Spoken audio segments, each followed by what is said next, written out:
దగ్గరనే ఉంటుంది, ముఖ్యమంత్రి దగ్గరనే ఉంటుంది. మరి ఆ ఇంటెలిజెన్స్ కూడా ప్రభాకర్ రావు గారినే ఇల్లీగల్గా ఆయనకు ఎలిజిబిలిటీ లేకున్నా కూడా అంత కీలకమైన బాధ్యతలో 9 నెలల పాటు ఇంటెలిజెన్స్కి ఎస్ఐబికి వారు నియామకం కాబట్టి మొన్న వాళ్ళ ఇంటర్వ్యూ చూస్తూ ఉంటే ప్రణీత్ రావు గారు కావచ్చు, భుజంగరావు గారు కావచ్చు, లేదా రాధాకిషన్ రావు గారు కావచ్చు, ఇతరులు ఎవరు చెప్పినా పైన ఉండ మా అధికారుల యొక్క ఆదేశాల మేరకే ఇవన్నీ కూడా చేసినామని చెప్తా ఉన్నారు. అంటే సమాచారాన్ని సేకరించారు. ఇవాళ సమాచారాన్ని అందించడమే కాకుండా వాళ్ళు ఆదేశిస్తే దాన్ని కాలబెట్టేటువంటి దుర్మార్గాలు కూడా ఊడగట్టమని చెప్తున్నారు. దాన్ని మొత్తం తీసుకుపోయి మురికి కాలంలో వేసినాం, మూసిలో వేసినామని చెప్తా ఉన్నారు. స్వయంగా ప్రభాకర్ రావు గారు చెప్పిన మాట ఏంటంటే, నేను ఆదేశించినటువంటి వాళ్ళ ఫోన్ నంబర్లే కాకుండా ఇవాళ కింద ఉన్న వాళ్ళు ఇంతకుముందు చెప్పిన ప్రణీతిరావు గారు కావచ్చు, భుజంగరావు గారు కావచ్చు, రాధాకిషన్ రావు గారు కావచ్చు, ప్రైవేట్లో ఉన్న శ్రావణ్ కుమార్ రావు గారు కావచ్చు, వీళ్ళందరూ వేరే ఫోన్లను కూడా ట్యాప్ చేసిండ్రు. బిజినెస్ పీపుల్ ఒక ఫోన్ నంబర్లు కావచ్చు, సినిమా రంగంలో ఉన్న వాళ్ళు కావచ్చు, ఇవాళ అనేక వాళ్ళ ఈ ఫోన్ ట్యాప్ చేసిండ్రు. బాధ అనిపించే sad part of the democracy. ఒక రాష్ట్రానికి గవర్నర్గా ఉన్న ఇంద్రసేన్ రెడ్డి గారి ఫోన్ ట్యాప్ అయిందంటే, ఈ రాష్ట్రంలో ఉన్నటువంటి ప్రజాస్వామ్యాన్ని కాపాడే, ప్రజాస్వామ్యాన్ని అమలు చేసేటువంటి జడ్జిల ఫోన్లు ట్యాప్ చేయడం, స్వయంగా మంత్రుల ఫోన్లే ట్యాప్ చేయడం, ఎమ్మెల్యేల ఫోన్ ట్యాప్ చేయడం ఇవాళ ఎంత దుర్మార్గమైందో మనకు అర్థం కావాలి. చివరికి వాళ్ళ డిపార్ట్మెంట్లలో పనిచేసేటువంటి హెచ్ఓడీల ఫోన్ కూడా ట్యాప్ చేయడం, పోలీస్ అధికారుల యొక్క ఫోన్ కూడా ట్యాప్ చేయడం, ఇది ప్రజాస్వామ్యానికి పాతరడానికి పరాకాష్ట. ఇది ఆనాడు 1975, ఇవాళ 50 సంవత్సరాలు అవుతుంది.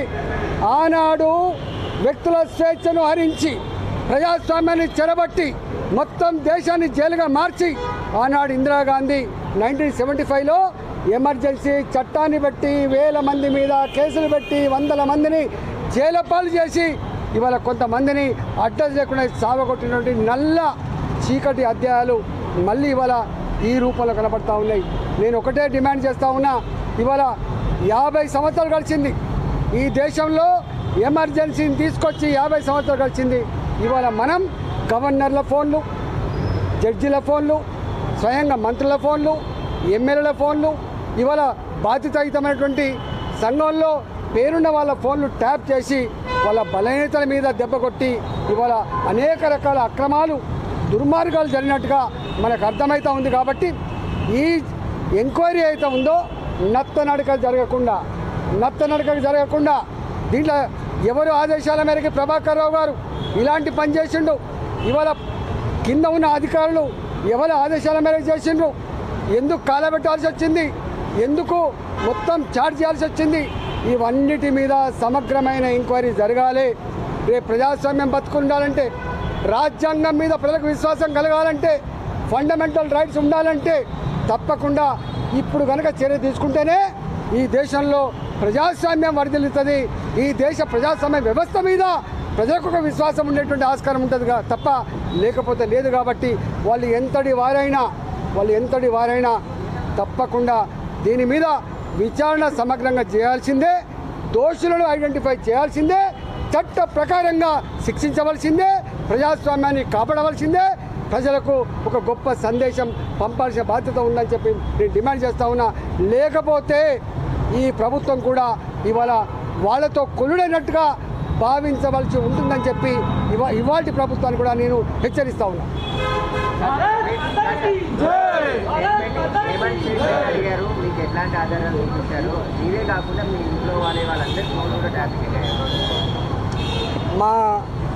మా వైఫ్, మా భార్య నడిపేటువంటి జమునా హ్యాచరీస్ ఫోన్ నంబర్లు కూడా మొత్తం ట్యాప్ చేసిండు టోటల్గా.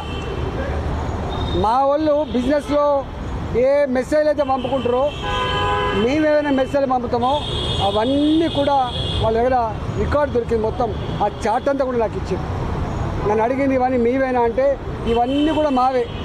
ఇలా మా విక్రమ్ రెడ్డి గారు మా జిల్లా పార్టీ అధ్యక్షుడు, మా గిరివర్ధన్ రెడ్డి గారు మా పార్టీ నాయకులు, మా సతీష్ గారు మా పార్టీ నాయకులు, వేణుగోపాల్ రెడ్డి గారు మా పార్టీ నాయకులు, ఇవాళ మా సాయి గారు అనేక మంది కొన్ని వందల మంది హుజురాబాద్లో 2021లో ప్రతి నిమిషం నిఘా పెట్టినట్టుగా ఇక్కడ రికార్డులు ఉన్నాయి.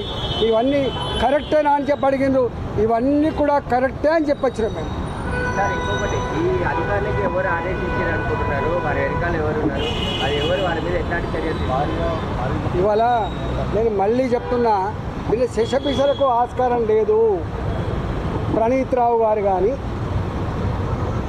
మీకు శ్రవణ్ కుమార్ కానీ, లేకపోతే రాధాకృష్ణరావు గారు కానీ, తిరుపతయ్య గారు కానీ, వీళ్ళందరూ కూడా చెప్పిన మాట ఏంటంటే, మేము బాజాప్తా ప్రభాకర్ రావు గారి ఆదేశాల మేరకే ఫోన్ ట్యాప్ చేసినాము. ప్రభాకర్ రావు గారి ఆదేశాల మేరకే ఈ సమాచారం అంతా కూడా సేకరించి ఇచ్చినాము. ప్రభాకర్ రావు గారు కూడా ఒక స్టేట్మెంట్ ఏమి ఇచ్చిందంటే, నా కింద ఉన్న అధికారులు కూడా నేను చెప్పే ఫోన్లను చేసిండ్రు, చెప్పని వాడు కూడా చేసిండ్రు అని చెప్పి, అంటే ఇంత మిస్యూజ్ చేసిండ్రు. ఎవరి ఎవరి ఎవరి ఎవరి అండతో?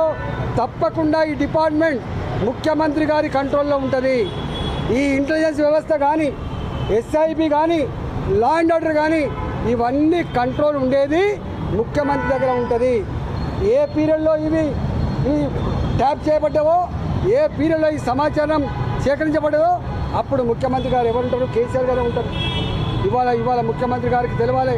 ఇవాళ ముఖ్యమంత్రి గారు కిందనే ఉంటుంది ఇంటెలిజెన్స్ వ్యవస్థ, ముఖ్యమంత్రి గారి కిందనే ఉంటుంది ఇవాళ ఎస్ఐబి వ్యవస్థ. ఇవాళ ఈ ముఖ్యమంత్రి గారు చెప్పాలి. మంత్రిగా పనిచేసిన సమయంలో మంత్రిగా పనిచేశారు. ఆ సమయంలో ఫోన్ ట్యాపింగ్ సంబంధించి చర్చ కానీ, ఇట్లాంటి ప్రభాకర్ రావు మీట్ కావడం కానీ అట్లాంటివి జరిగినాయి ముఖ్యమంత్రి గారు? అసలు జనరల్గా ఇంటెలిజెన్స్ వ్యవస్థ కానీ, ఎస్ఐబి కానీ, ఈ రెండు చాలా కాన్ఫిడెన్షియల్గా పనిచేయాల్సిన డిపార్ట్మెంట్. ఇవాళకి ఈ రూపంలో వాటి చరిత్ర ఇంత మలైన అవుతుందని, బయటకు వస్తుందని చెప్పి ఎవరు ఊహించలేదు. అంటే ఎంత బాధ అవుతుందంటే, భార్యాభర్తలు నేను నా భార్య ఇద్దరం మాట్లాడుకునే సంభాషణ కూడా వింటుందంటే ఎంత నీచానికి ఒడిగట్టిండ్రు వీళ్ళు, ఎంత నీచానికి ఒడిగట్టిండ్రు. ఇక ఇంతకంటే దుర్మార్గం ఏముంటుంది? ఒకవేళ ఈ ప్రభుత్వానికి దమ్ము